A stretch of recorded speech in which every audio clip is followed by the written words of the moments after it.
In the primitive politics of the undersea's world, many forms of life long ago learned that survival depended on the common strategy of the species. Under attack, this cohesive community of strangers can explode in all directions like a golden grenade, distracting predators from zeroing in on a single victim.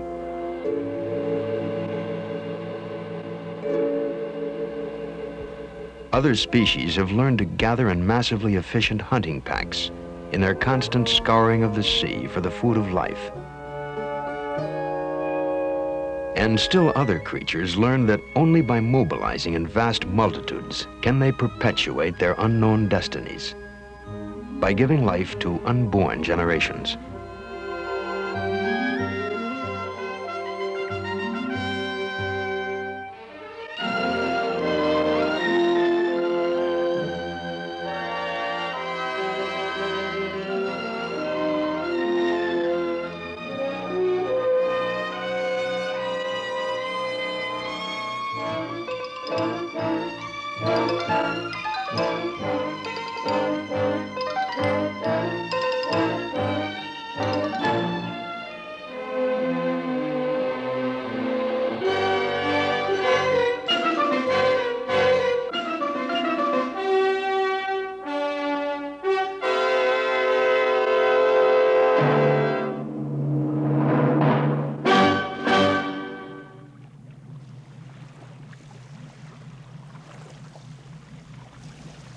April 2nd.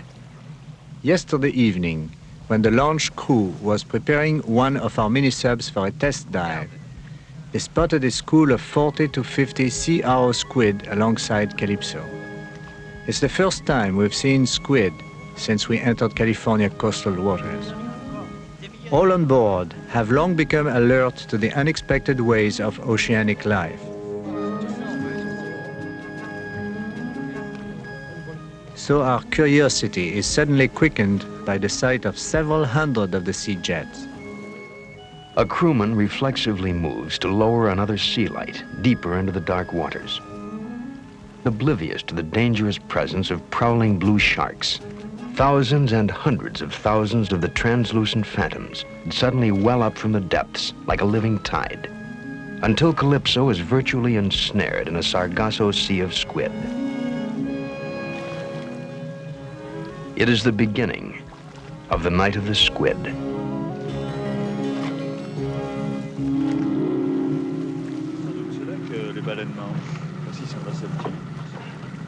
Head mini-sub pilot Albert Falco gladly welcomes the unexpected massing of the sea arrow squid.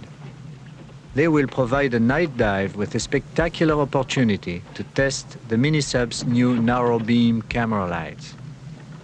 And Calypso's always enterprising chef also take immediate advantage of this rare sea bonanza. Never before in his life have such delicacies fairly leapt into his versatile skillets. At exactly 4:15 a.m., the mini-sub is swung out over the sea of squid. Falco reports by telephone that all systems are go and that he is ready to fly. Jacques disconnects the nylon safety line and the communications cable. And alone with his own thoughts, the intrepid Falco starts the mini-sub down. He is about to enter for the first time into that theatrical, near hallucinatory instant of time, which we will soon learn is the sea arrow's ancestral convocation of life and death.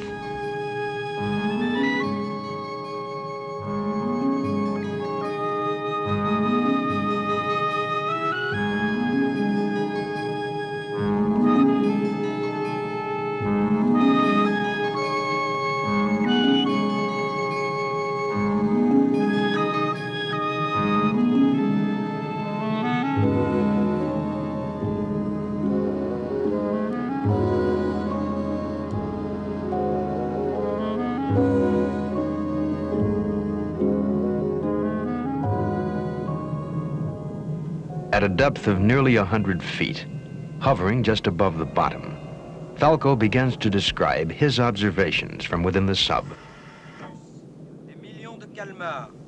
Suddenly, he cuts his narrative short to report he has lost all power in his propulsion motors. Gaston cautiously advises Falco to immediately shut down all unessential power drains, even though the mini-subs have independent life support and communication systems adequate for 24 hours. Falco, in turn, advises topside he is about to manually release the sub's cast iron ballast and proceed to the surface. Instinctively, the recovery launch operator moves to within a few yards of where he estimates the mini-sub will emerge. Gaston informs Falco that immediately upon surfacing, the recovery launch will take the mini-sub in tow. Falco again acknowledges.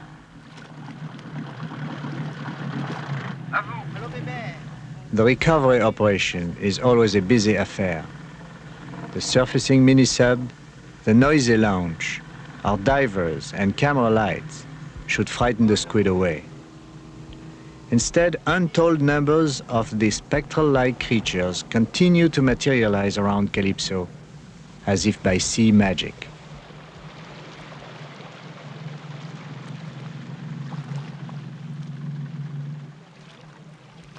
Safely aboard Calypso, all thoughts of the malfunction of the sub's motors are put aside by the divers.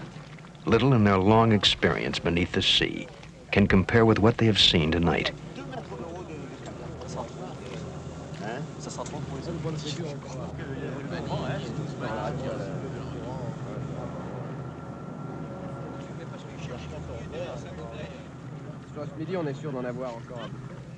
André Laban is the first to discover a clue to explain the incredible gathering of the sea arrows and their quixotic behavior.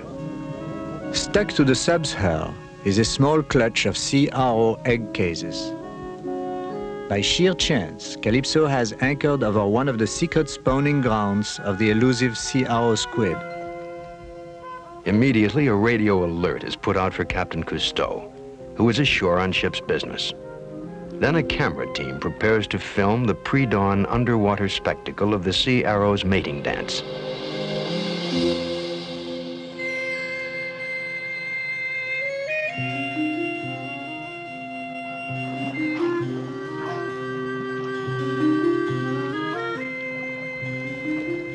Wary of the mindless but unpredictable blue sharks, the divers move out with billies at the ready. An accidental collision with a blue in the confusion of the squid-strobed night waters could cause a serious injury. With professional detachment, the camera team executes a final equipment and buddy check, and then they dive.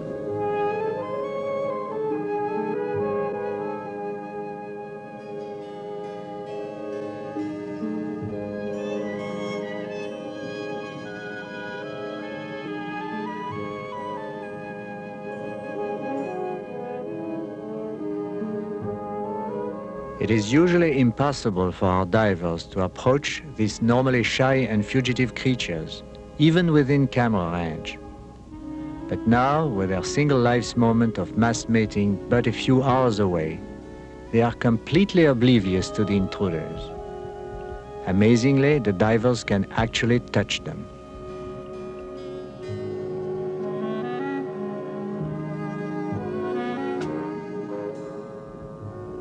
Even an unflappable mola-mola fish seems to adopt the uncharacteristic behavior of the squids. It is as though an entire generation of sea arrows is aware that their moment of truth has arrived.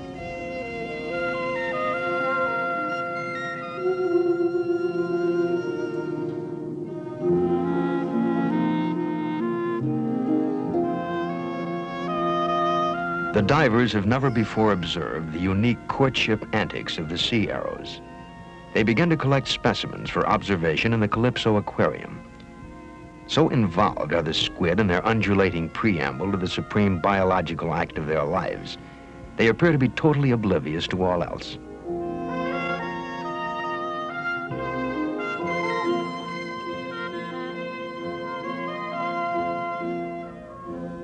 As the divers ascend, it is like moving through the strange underwater cyclotron, aglow with flying particles of organic energy.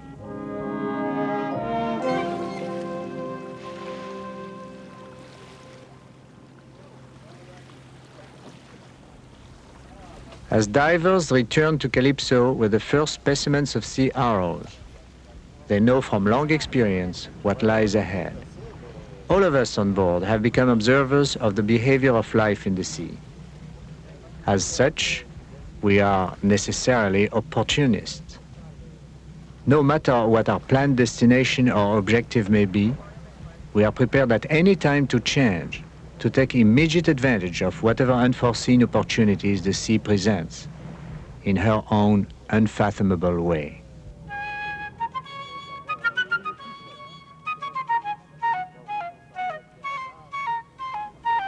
As the specimen squid are transferred to the ship's aquarium, they revert for a split second to sea form.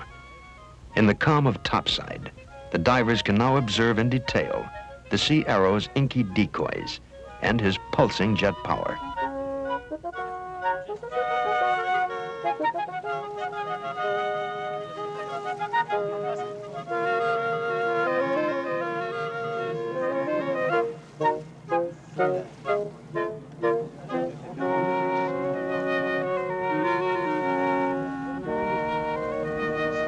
But in the ship's galley, the irrepressible Remo Amadio has only thoughts of several hundred untried variations in the preparation of squid provençal. It is the one dimension of the sea arrow adventure, which the men and divers of Calypso will come to look upon with some lack of relish.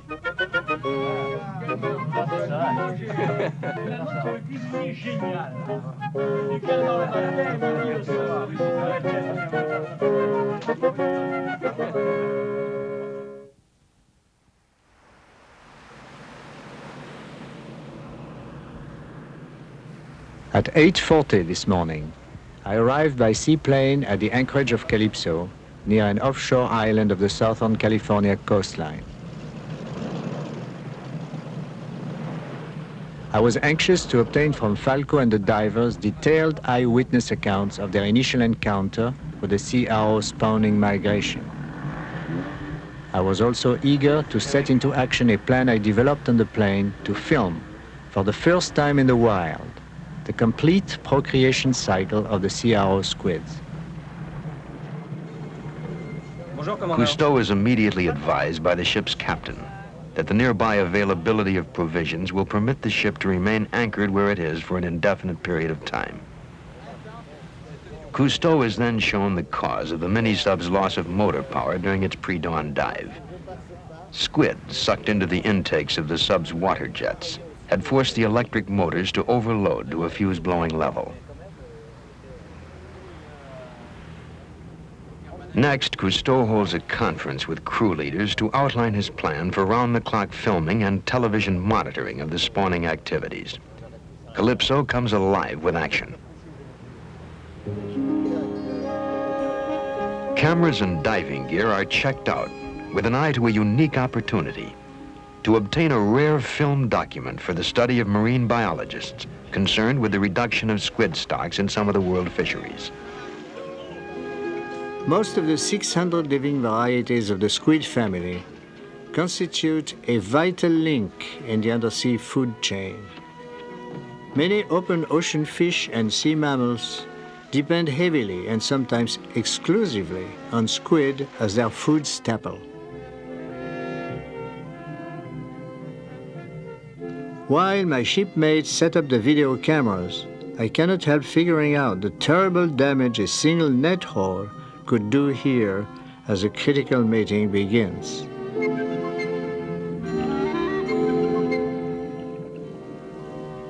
By 8 p.m., the sea arrows, sensitive to the ultraviolet rays of sunlight, have returned to the upper waters.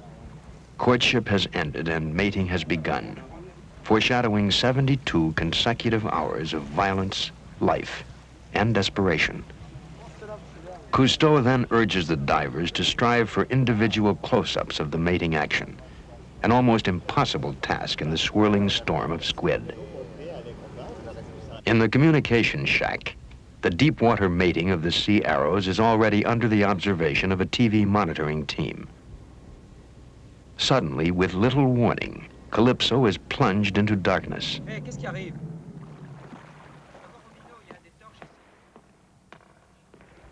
Rene Rubino, the ship's engineer, moves quickly to discover the source of the power generator failure. With the experience of the mini-sub's luckless dive the preceding night in mind, he first checks the seawater intake filter of the generator's circulation pump. A short dozen, or a little more than 2 pounds of Sea Arrow gremlins has brought the total operation of the 360-ton Calypso to a complete standstill. With the marine engineer's silently begrudging salute to the omnipresent squids, Rubino proceeds to restore the ship's power supply.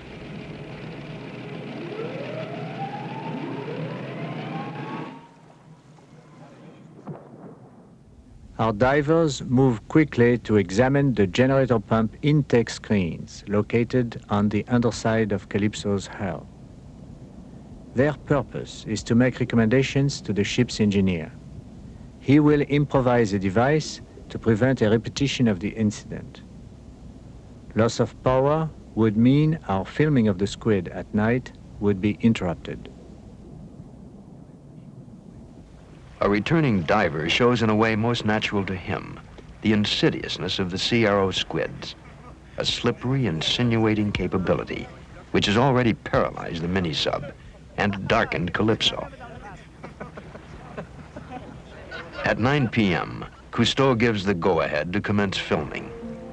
Before the night is over, the 8 divers will spend an aggregate of 16 hours in the swirling maelstrom of the mating squids.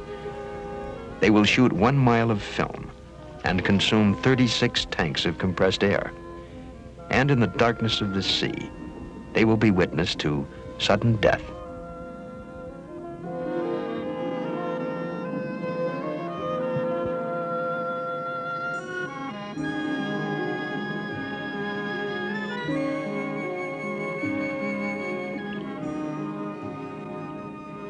Ordinarily, squids move and maneuver by the use of swimming fins located on the sides of their fusiform bodies. Their instantaneous jet propulsion potential is mainly used when chasing food or escaping enemies. The males, however, also use jet action in the mating process to fiercely compete for egg-ripe females.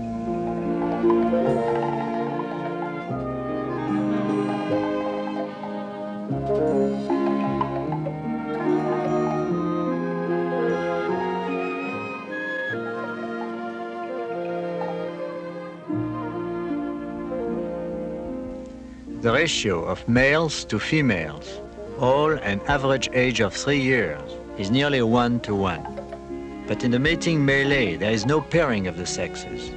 Mating is entirely polygamous and troilism is common. Often, in the abandon frenzy, frantic males will mistakenly attempt to couple with other males.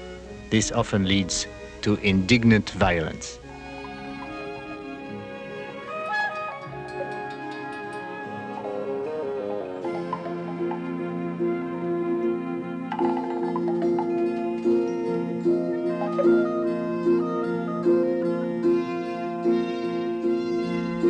Mainly for camouflage, all squid have the capability to change their color to many exquisite hues.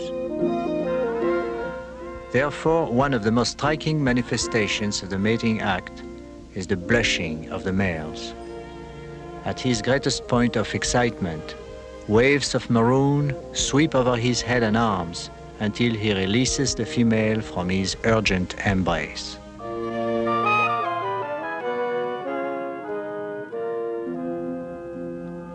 110 feet down, the burgeoning females have already begun to litter the seafloor with gelatinous egg cases. During the next 3 days, every female will lay 10 to 20 cylindrical egg capsules, each containing, on the average, 100 individual eggs. To prevent sea currents from carrying the egg cases away from the temperate waters, The females painstakingly anchor the sticky filament of each capsule to seafloor or bottom outcroppings. Ordinarily, most of the fastidious females arrange their egg strands into communal bouquets, resembling buoyant sea chrysanthemums. During their strenuous labors, the females continue to welcome the attentions of males. For even if the males spill their adhesive milk in the water flowing around the egg clusters, the sperm will penetrate the still soft capsules, and the mystery of life will begin.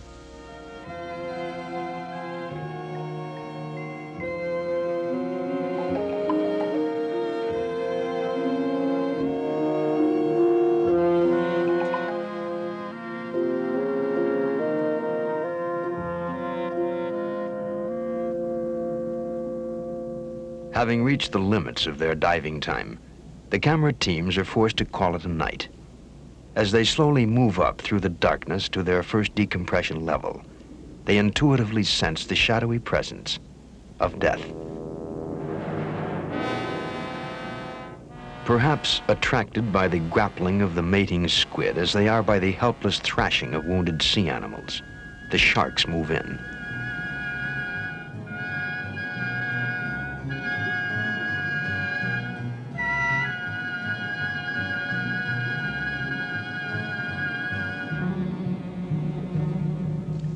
Normally, the jet-propelled squids are among the fastest creatures in the sea, and for their size, certainly the most elusive. What a lamentable irony that they fall victims to jackals of the sea at the precise moment they join in vulnerable life-producing embrace.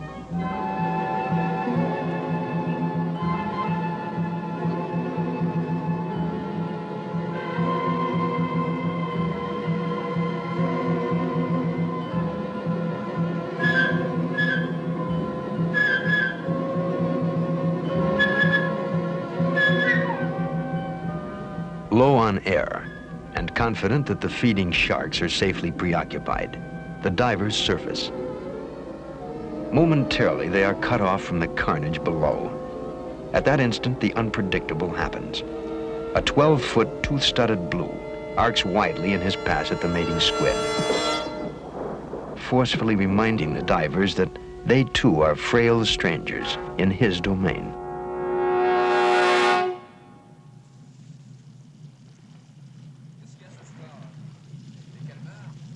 For 15 days, Raymond has served squid to the divers and crew. They have eaten squid prepared in ink, fried squid, baked squid, boiled squid, stewed squid, squid fricassé, squid en casserole, and squid à la squid. Only André Laban shares the chef's enthusiasm. Perhaps because it's been hinted that a daily diet of squid might help to restore his hair. Ah non alors, allez remballe ça là. Ah, j'en veux plus, mon chef. Allez, je veux plus les plus. Allez, enlève ça. Terminé. Donne ça à la barre, c'est le seul qui les mange. Délicieux. Remballe. Allez, jette ça aux mouettes. Allez, jette ça aux mouettes. Ah, du calmar. But Raymond Cole has another plan for quickly reducing the cook's refrigerated stocks of squid. For several days, he has observed a California sea lion being fed fish in a nearby training enclosure. But Cole knows that in the wild, the succulent squid are priority prey for the agile seals. Hand feeding the seal, Cole is flooded with a warm memory of an earlier time when squid was not the only bond between him and another seal he had come to know and love, named Pepito.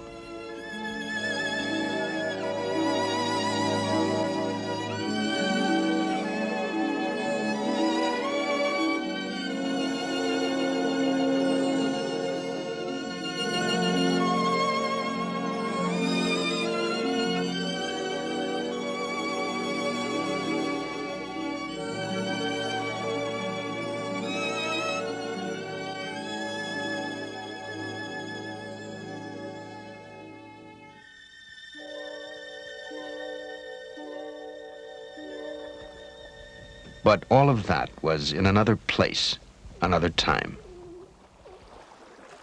Squid, the sperm are produced in packets, which contain many thousands of sperm, each one. And these are called spermatophores. They're produced... We have invited on board Calypso Miss June Lindstedt. She is an invertebrate zoologist with the University of Southern California Marine Biological Laboratory. Intrigued by our filming of the sea arrows, she has agreed to share her knowledge with us. Notice the 8 arms, the 2 tentacles, and the head with its almost human eyes. Oui. Below the eye is the jet-like funnel, and the rest of the body is covered by a muscular mantle. The mating male usually approaches the female from below and to the side. Then, using a specially adapted arm, he transfers to the female from 20 to 40 sperm packets. Oui, oui. Oui, oui. The actual transfer of sperm packets takes place so fast that only by special photography can the action be seen in detail. For example, here you see the male holding the female, and with one arm reach back to the opening of his funnel. Oui, oui, je comprends. There, the tip of his arm curls around an instantly extruded sheaf of sperm packets. The arm then swings forward to deposit the self-ejaculating sperm packets close to the female oviduct, which is located within the mantle cavity. The male may repeat this action several times before releasing his hold upon the female. Extraordinaire. Je ne pensais pas que ce soit comme ça. Here, in an extreme close-up of the action, you can see clearly the arm of the male grasping a compact bundle of spermatophores, all of uniform size. Each spermatophore contains countless microscopic spermatozoa. Miss Lindstedt next explains to Falco that the female eggs are thus uniquely fertilized internally. But in addition, excess inactive spermatozoa are stored in a reservoir by the female for release during the actual egg-laying period.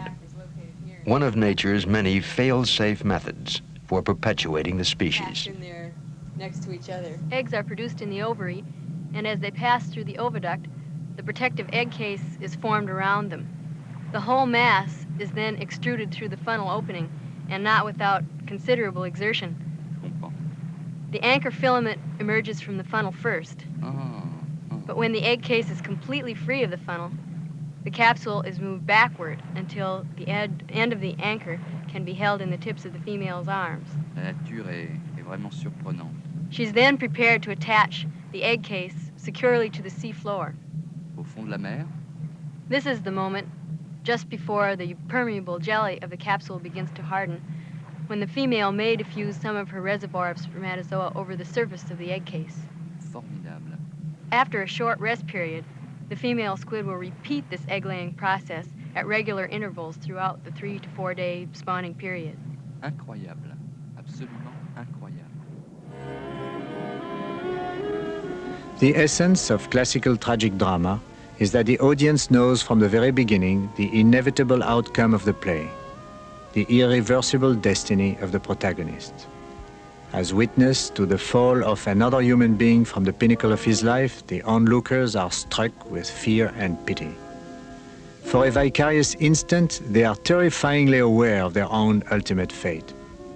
And so it is in nature. The tragedy of the sea arrows is to remind us how fleeting is our moment of life.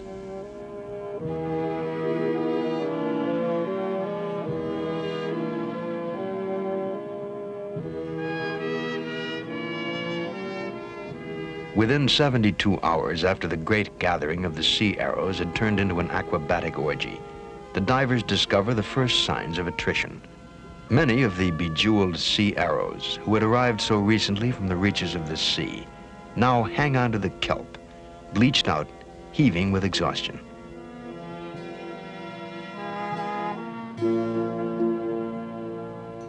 "24 hours later, starving males halt their compulsive mating attacks, only long enough to cannibalize weakened females. Many of the females are too weary to labor the egg capsules from their funnels, and others whose body substance has been sapped by the creative process are near death, some locked in the arms of expiring males.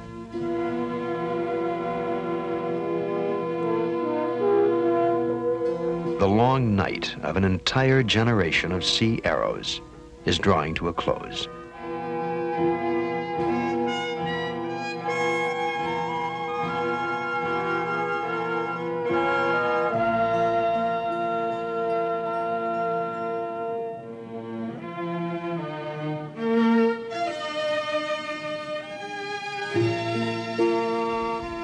On the 5th day, our divers report that the mating has come to an end, that the spawning is finished, that all is quiet here, save for the lingering of an occasional sea arrow.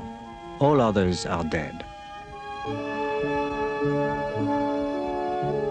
20 million tiny corpses are strewn across the wide underwater plains that lead to the sea world beyond. The sea arrows have kept their appointment in Samara.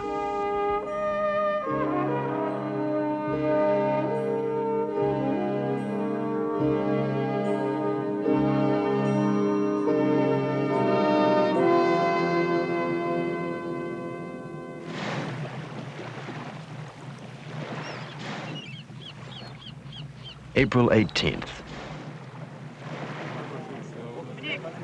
This morning, we are visited by a pod of pilot whales.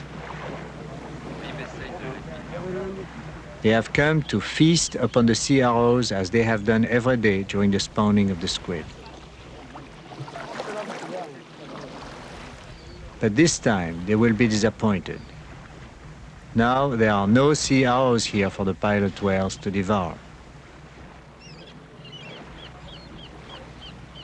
So they turn and head out to deeper waters in search for other bounty.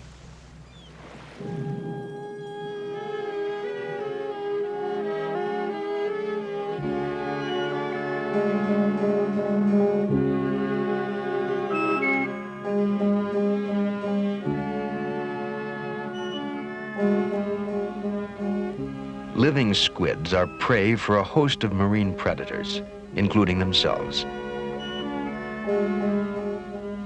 But the greatest toll is taken by fishes ranging from king salmon to swordfish.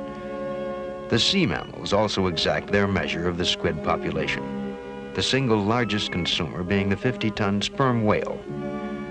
And birds, from sea terns to the emperor penguins, take their share too. Even dead, the sea arrows are prey to these scavengers of the sea, the blacksmith fish. I have asked our divers to undertake a daylight survey to determine the size of the sea arrow spawning grounds. Perhaps then we can estimate the results of the squid's reproductive activities.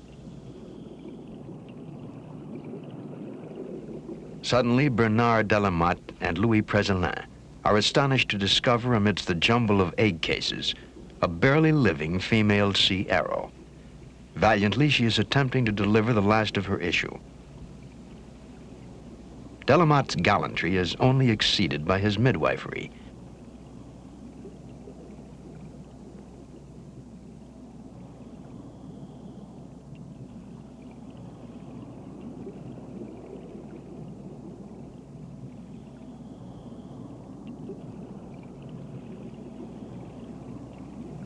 Continuing their underseas exploration, the divers spot an angel shark, oafishly dozing on a mop of egg capsules.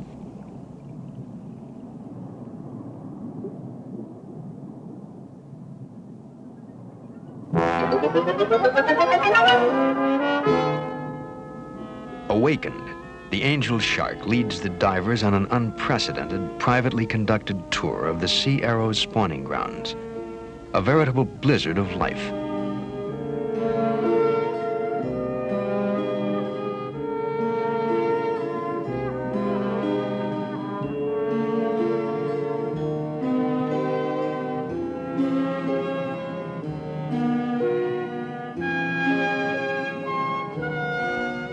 Here, in this vast sea nursery, the silent throb of life begins anew.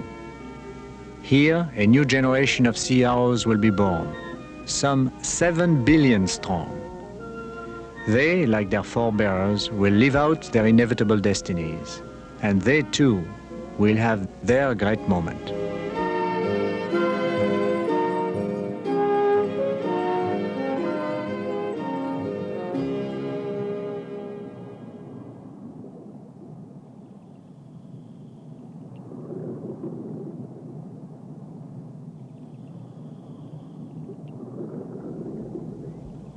We have decided to remain at the CRO spawning grounds for the next month, the time it will take for the incubation and hatching of the baby squids.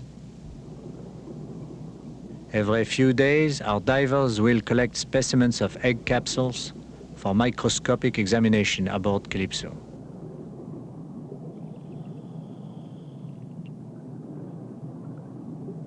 Cousteau also has the underwater television camera moved to the central locus of the spawning grounds. On board Calypso, a 24-hour watch will then be maintained to observe the changes which take place in the protective capsules.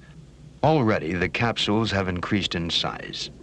And in the weeks ahead, as the embryos within grow, the elastic egg cases will stretch, ultimately expanding to 5 times their original volume at the moment of hatching. A white chiffon-like sponge contrasts sharply with the sea fungus blossoming rapidly on the organic egg cases. This distasteful fungoid growth, combined with the toughening of the capsules, provides for the evolving squid nearly total protection from possible bottom-feeding predators.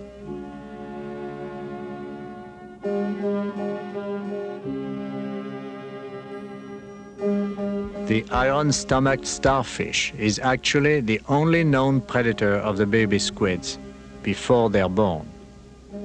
But it takes nearly 3 to 4 days for the starfish to digest the leathery capsules.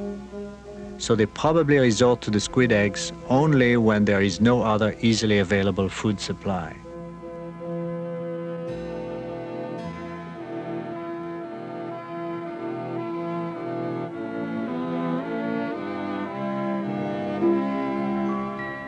On the 24th day of incubation, Cousteau decides to dissect one of the sea arrow egg cases for microscopic examination. The plasticity of the capsule resists even the scalpel's fine edge. Alors, comme ils sont mûrs, j'ai l'impression qu'on doit pouvoir ouvrir. Oh, c'est solide, hein? C'est solide. Et Next, Cousteau removes from the gelatinous matrix a single transparent corian, a kind of expandable private aquarium, within which the miniature squid can maintain a suitable environment for its individual needs. un de ces œufs, sans l'abîmer, de le mettre sur le microscope. Une platine par-dessus. To the naked eye, the myriad colors of this tiny jewel of life can be seen shining with radiant brilliance. And under the lens of the microscope, the perfectly formed squid pulses with a life rhythm handed down from ancestors 200 million years ago. Changing to a higher-powered objective, Cousteau shows Falco a close-up of the rough, mosaic-like texture of the young animal's skin. Oh, c'est splendide. C'est beau, hein?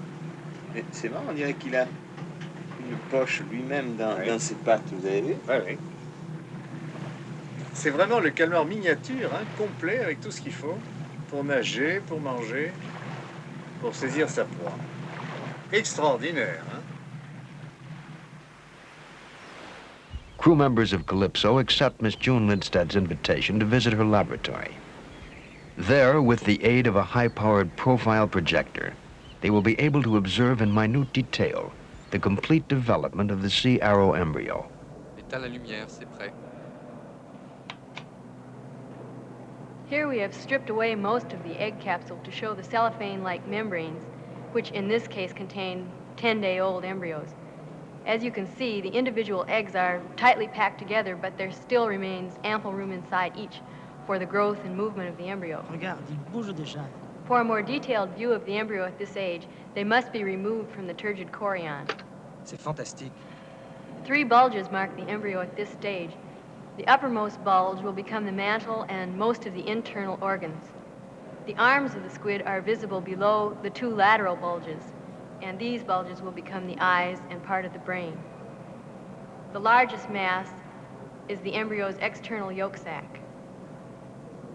Ils sont déjà formés.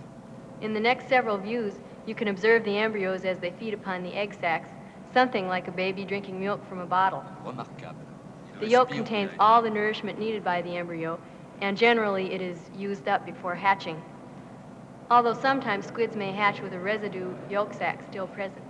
Qu'est-ce que c'est beau. This 24-day-old embryo is nearly ready to hatch.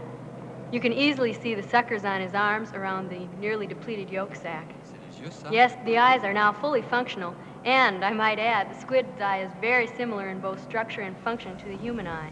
Miss Lindstedt then details the anatomy of the squid's flashing chromatophores and speculates on their possible use as schooling beacons in the dark, or perhaps as luminescent lures for ingenuous prey. She then describes the violent action of the chorion-contained embryo when they are ready to leave the security of their tiny cells for the risks and adventures of the sea. In hatching, the embryo uses a special organ located just between its two fins. This Y-shaped protrusion is used to secrete enzymes which digest away a portion of the chorionic membrane. At the same time, this organ pulsates and is used mechanically to drill a perforation in the chorion wall. It is through this hole that the embryo first uses the power of its jet action to escape from the egg. Magnifique. Upon hatching, the 1/8-inch baby squids are instantly hyperactive, as you can see here. Ça y est, il est sorti. And curiously enough, sometimes the first act of a newly hatched squid is a defensive one, the releasing of a cloud of ink into the water. You say that's the cloud? Well, to him, that's a cloud of ink. And who knows, maybe it's just enough to save him from becoming a snack for a hungry 2-inch mackerel. 20% of every new CRO generation dies before hatching, largely because of changes in the nursery environment. 50% of the live-born are eaten by predators in the first week of their lives. The survivors are the only hope of their species, for buried in their genes lies a primeval drive to populate the oceans of the world. They, like all varieties of life on this planet, including man, will go forth blindly and compulsively to inherit the earth. This feeble, pulsing infant dance of life, multiplied billions of times over, is but a prelude to their massive invasion of the sea.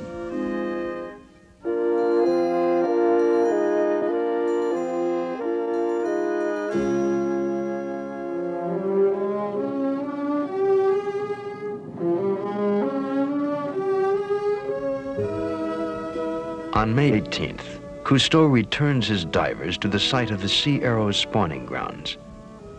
Visibility excellent. Temperature 61 degrees.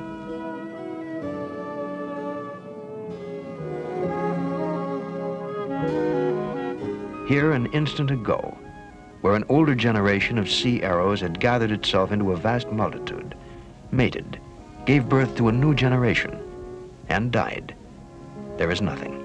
And here, a split second ago, where an entirely new generation of sea arrows were born and danced the dance of the young, there is nothing. Nothing except that eternally silent witness, the sea.